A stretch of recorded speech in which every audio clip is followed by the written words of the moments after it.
Olá, estamos de volta com o Senado agora. Chegou ao Senado o projeto que regulamenta a terceirização no mercado de trabalho. Nem começou a tramitar e já trouxe à casa lideranças sindicais e dos empresários. Num ponto, os representantes de 4 centrais sindicais e o presidente da Confederação da Indústria concordam.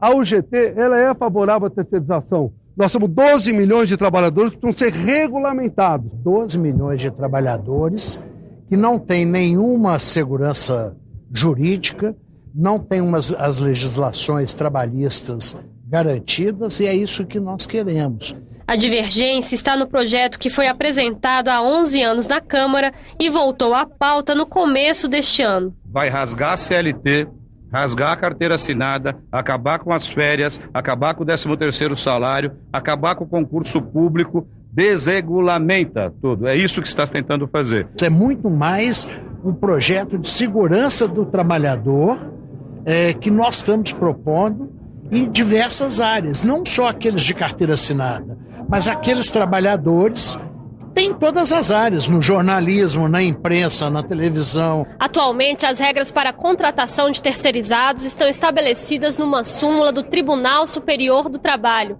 O ponto do texto que tem gerado mais discussão é o que permite a terceirização da atividade fim, ou seja, empresas poderiam contratar mão de obra terceirizada para executar o seu serviço principal. O projeto admite que sejam terceirizadas toda a economia do país em qualquer estágio.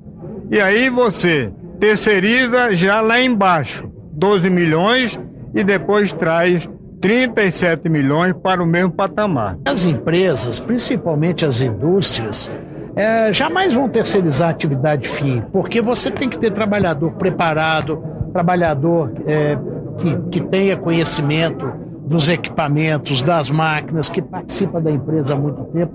Então isso não tem como você terceirizar. Pelo projeto, a fornecedora de mão de obra terceirizada e a empresa contratante passam a ter responsabilidade solidária nas obrigações trabalhistas, e ambas podem ser acionadas na Justiça.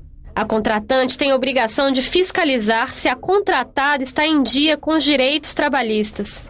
Quando a terceirização for entre empresas que pertençam à mesma área econômica, todos os trabalhadores serão representados pelo mesmo sindicato, mas acordos e convenções de trabalho não precisarão incluir os terceirizados. A empresa que fornece mão de obra terceirizada pode subcontratar trabalhadores de outra empresa em caso de serviços técnicos altamente especializados.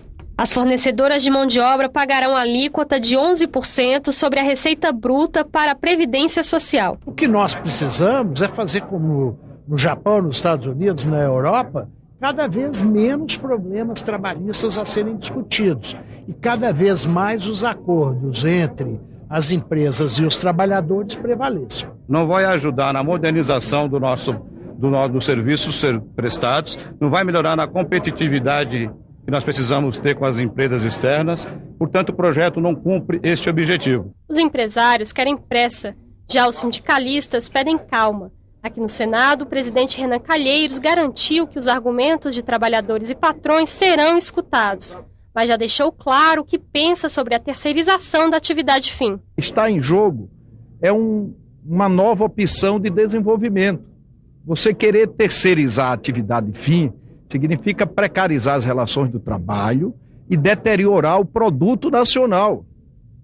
Tirar completamente a competitividade. Eu acho que é esse debate que tem que ser feito. As centrais sindicais e os donos de indústrias também concordam com o diálogo, mas têm estratégias diferentes. Nós vamos discutir com o PT, com todos os partidos, PDT, PSDB, todos os partidos, PMDB, nós vamos discutir com todos e mostrar que não existe uma terceirização ampla e restrita. O que nós achamos importante? Que o presidente cumpra esse papel de liderança e proponha um acordo político entre os partidos, sejam eles senadores ou deputados, para que nós tenhamos uma discussão partidária em relação a isso e não só por interesse de determinados lobbies.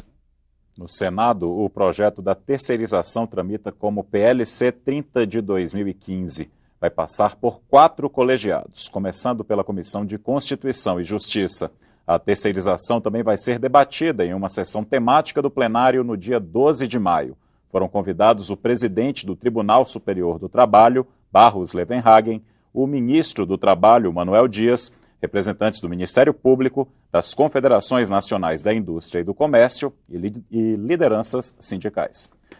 Foi apresentado nesta terça-feira na comissão mista que analisa a medida provisória 664, o relatório sobre a matéria. A MP altera regras de acesso a direitos previdenciários, como a pensão por morte. O relator acatou total ou parcialmente 254 emendas à medida provisória. As principais mudanças são: fim do corte nos valores das pensões por morte. No texto original, elas seriam reduzidas em 50% e complementadas com mais 10% por dependente. A concessão da pensão vai depender de 18 meses de contribuição e não de 24, como proposto inicialmente, mas a exigência de 2 anos de união entre o casal permanece. O prazo de recebimento vai levar em conta a idade e não mais a expectativa de vida. Assim, o cônjuge com menos de 21 anos terá uma pensão de 3 anos de duração. Se tiver entre 21 e 26, receberá por 6 anos, e assim por diante até a idade mínima para pensão vitalícia, aos 44 anos. O período em que o trabalhador recebeu o seguro-desemprego será contado como tempo de contribuição para a aposentadoria. Foram mantidas no relatório as novas regras sobre o auxílio-doença, que prevêem 30 dias de afastamento para a concessão do benefício. Devido às modificações, foi concedida a vista coletiva da matéria até 5 de maio, quando poderá haver a votação. Quase tudo o governo aceitou, né, porque nós mostramos para o governo a injustiça em alguma daquelas medidas que vinham sendo colocadas, a má adequação que elas vinham sendo propostas e até mesmo algumas inconstitucionalidades. Então nós convencemos o governo sobre isso e o governo acabou aceitando e estamos aqui propondo. Eu acho que foi um avanço muito grande da parte do governo, né, entender essa situação social importante dos pensionistas e dos afastados por auxílio-doença. O relatório da outra medida provisória sobre direitos trabalhistas poderá ser votado nesta quarta-feira. Nesta terça, o presidente do Congresso, o senador Renan Calheiros, disse que as medidas provisórias não podem ser confundidas com o ajuste fiscal nas contas do governo. O ajuste fiscal tem que cortar no Estado, tem que fazer a reforma do Estado. Esse é um ajuste trabalhista. E como ajuste trabalhista, o presidente está tendo dificuldade de falar no 1º de maio, porque a conta não pode ir para o trabalhador. Os senadores aprovaram nesta terça-feira em plenário o projeto de lei que regulamenta a mudança no indexador das dívidas dos estados e municípios. Os contratos deverão ser reajustados pelo IPCA, mais juros anuais de 4%. O texto original previa a mudança do indexador em até 30 dias após solicitação do devedor, mas uma emenda apresentada pelo governo e aprovada pelos senadores estendeu o prazo para o reajuste até 31 de janeiro de 2016.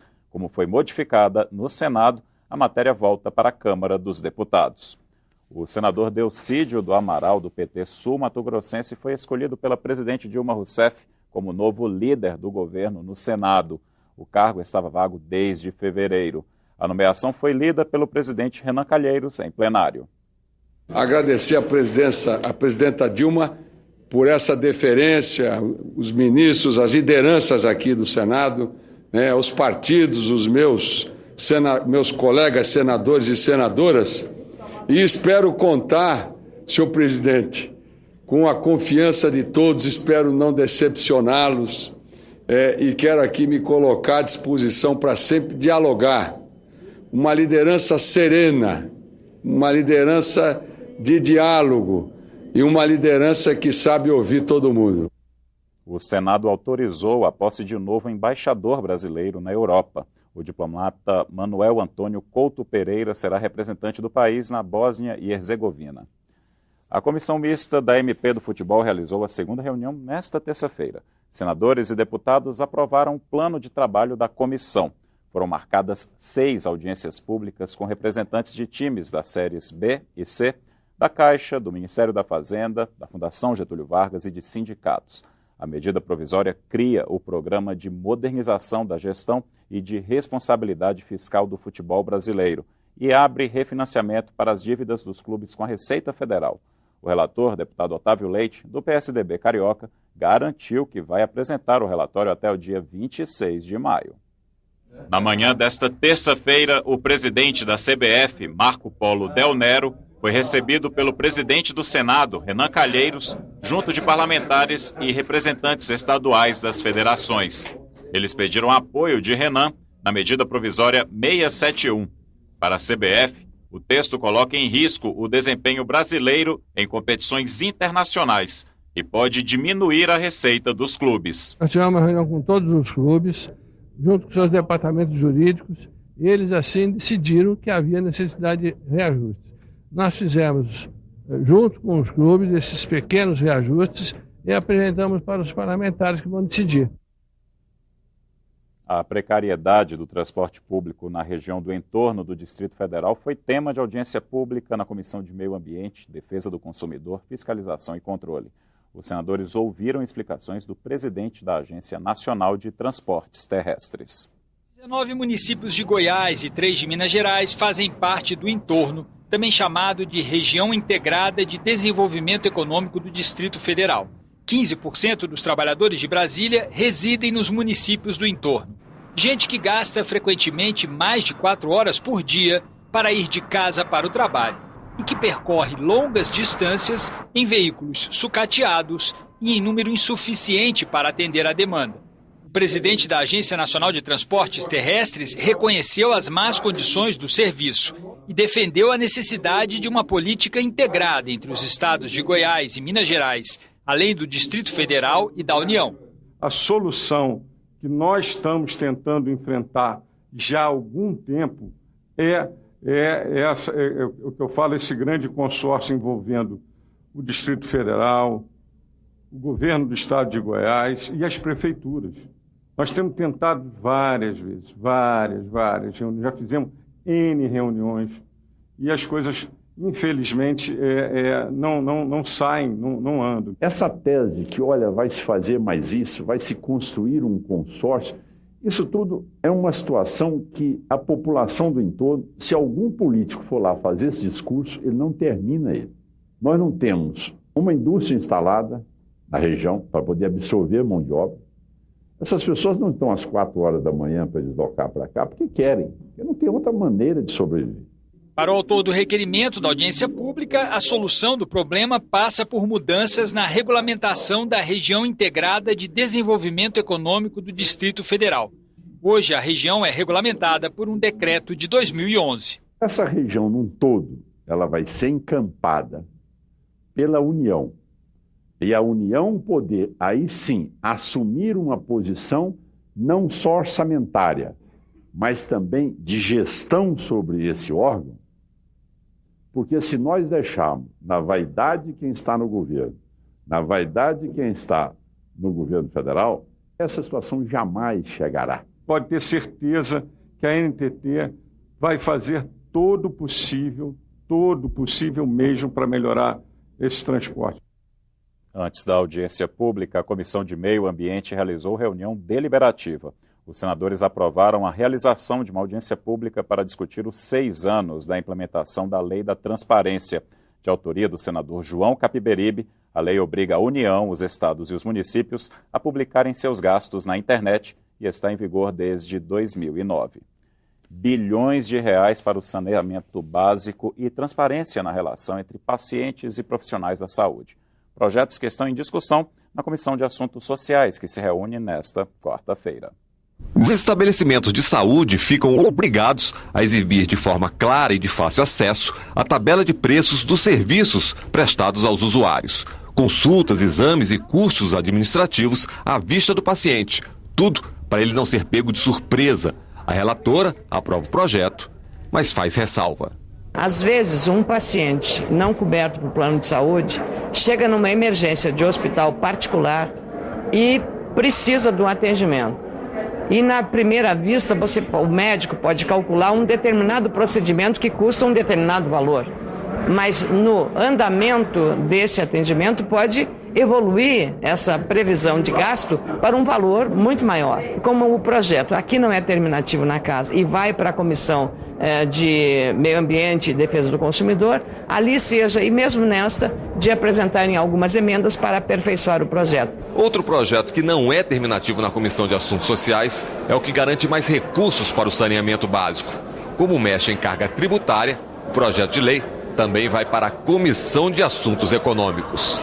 Obras em água e esgoto, com dinheiro que as empresas que prestam serviços de saneamento deixariam de pagar ao governo.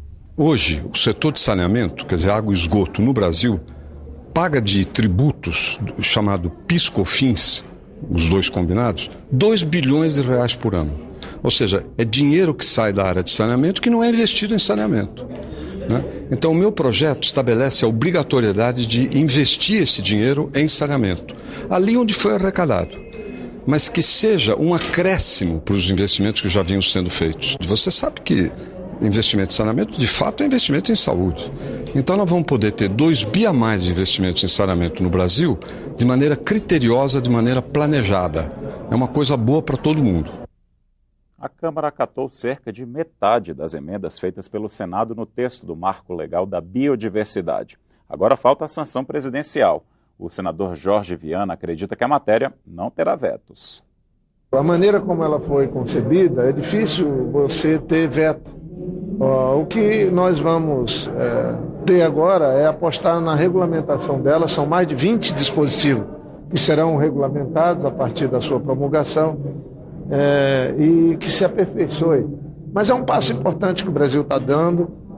Eu lamento esse desencontro entre a Câmara dos Deputados e o Senado Federal. O Senado fez um trabalho em apenas 21 dias, eu como relator e outros colegas. A Câmara tinha ficado 8 meses trabalhando nesse projeto. E eu lamento que a Câmara não tenha recepcionado o conjunto das modificações que o Senado fez, mas de qualquer sorte, eu acredito que a lei está muito melhor hoje do que ela estava quando veio da Câmara para cá. A Comissão Mista de Combate à Violência contra a Mulher se reuniu nesta terça-feira. Os senadores e deputados aprovaram 4 requerimentos para a realização de audiências públicas. Também estava previsto, mas foi cancelado, um debate sobre as medidas do governo em favor das mulheres, com a presença do ministro da Secretaria de Direitos Humanos, Pepe Vargas. A vinda do ministro será remarcada para daqui a 2 semanas. 13 senadores participaram nesta terça-feira do lançamento de uma frente progressista suprapartidária que vai tentar bloquear o avanço de projetos tidos como conservadores, como o que regulamenta a terceirização, a redução da maioridade penal e os estatutos da família e do desarmamento. Para estes senadores, projetos assim não deveriam estar sendo votados antes de avançarem no debate da reforma política, por exemplo. O objetivo da nova frente parlamentar é conseguir 35 adeptos. O plenário do Senado aprovou nesta terça-feira a criação de uma comissão temporária de 5 parlamentares para acompanhar a situação no estado do Paraná, onde estudantes e dirigentes sindicais estão impedidos de assistir às sessões plenárias da Assembleia Legislativa do estado. O requerimento aprovado é dos senadores paranaenses Roberto Requião, do PMDB, e Gleisi Hoffmann, do PT. A situação no meu estado está muito grave, senhor presidente. A polícia militar está cercando a Assembleia, o centro cívico. Já temos relatos de situação de violência e tudo indica que a situação lá vai piorar muito. Nesta terça-feira, a Câmara dos Deputados aprovou projetos que agora devem passar pela análise do Senado.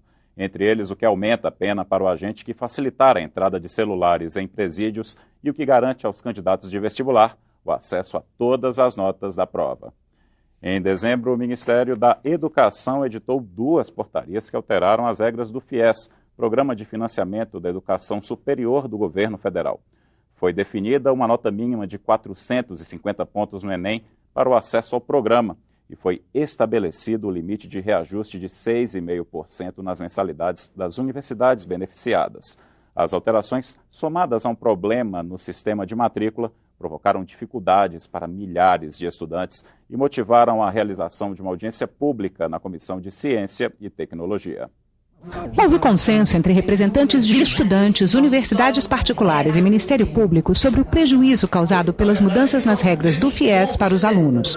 Regras instituídas em dezembro de 2014, que passaram a valer a partir de fevereiro de 2015, no meu entendimento, ferem frontalmente um dos princípios constitucionais que gerem a atividade administrativa, o princípio da publicidade. Eles foram persuadidos a entender, a imaginar que estavam sendo punidos, que não iam mais participar do FIES, porque nós tínhamos tido um reajuste abusivo. Digo a vocês que qualquer um que declare que uma instituição teve um ajuste abusivo tem que provar. Para aquele que fez abusivo, eu não vou defender. Mas para ele, existe o PROCON. O que vai acontecer com quem pagou as mensalidades, está sentado no banco da universidade agora, sem conseguir estudar porque está chorando, imaginando que o seu futuro foi perdido. A exigência de nota mínima de 450 pontos no Enem para acesso ao FIES também foi motivo de crítica. Segundo a representante das universidades privadas, a nota de corte vai prejudicar os alunos de baixa renda. Esse aluno é preto, é pardo, deve morar na periferia, estudou numa rede de ensino de baixa qualidade e nós vamos botar uma nota de 450 para ele. E ele não vai conseguir entrar. Nós estamos botando para fora da escola quem já estava fora da sociedade. Os representantes do MEC defenderam a adoção da nota mínima e garantiram que os contratos que estavam em vigor no ano passado serão renovados. A questão dos 450 pontos é um parâmetro, na verdade, que vem sendo observado desde sempre pelo Enem como critério certificador do ensino médio, que historicamente no ProUni já remonta a mais de 8 anos essa exigência, ela foi evoluindo. No Ciências Sem Fronteiras, que é outro programa de bastante visibilidade do Ministério, também há um COD que é de 600 pontos, e o FIES propriamente já desde 2010 traz como requisito a realização do exame pelo estudante para acessar o financiamento. Os aditamentos dos contratos formalizados até 31 de dezembro de 2014, foi publicada uma portaria do presidente da FNDE prorrogando até o dia 29 de maio. E até lá a gente espera que todos aqueles que atenderem às regras do fundo consigam renovar os seus financiamentos. O ministro da Educação Superior, Desenvolvimento Profissional e Empregabilidade da Nova Zelândia, Stephen Joyce, veio ao Brasil pela primeira vez e participou de uma audiência pública na Comissão de Educação, Cultura e Esporte. Um dos objetivos de Joyce é intensificar os vínculos entre as universidades do Brasil e da Nova Zelândia, não apenas no intercâmbio de estudantes, mas também na colaboração em pesquisas científicas. Para o ministro, as primeiras áreas para a troca são a agricultura e o meio ambiente, por conta do contexto dos dois países. Mas estes não são os únicos temas em comum. Alguns campos de pesquisa um pouco menos óbvios são na área da física, em ciências da computação, software, na área da tecnologia da educação, que é uma área de pesquisa em desenvolvimento rápido, à medida que conectamos tecnologias, iPhone, etc., com a educação do século XXI. Eu acredito que se conseguirmos juntar nossos cientistas, vai ser muito bom. No mundo de hoje, nenhum país pode se comportar como uma ilha, seja ele grande ou pequeno. Em pesquisa, o mais importante é a colaboração. E é isso que eu quero ver como resultado desta viagem. O Senado Agora volta a qualquer momento com outras notícias. E se você quiser receber informações da programação da TV Senado, se inscreva no nosso canal do YouTube. Acesse youtube.com/TV Senado. Até a próxima.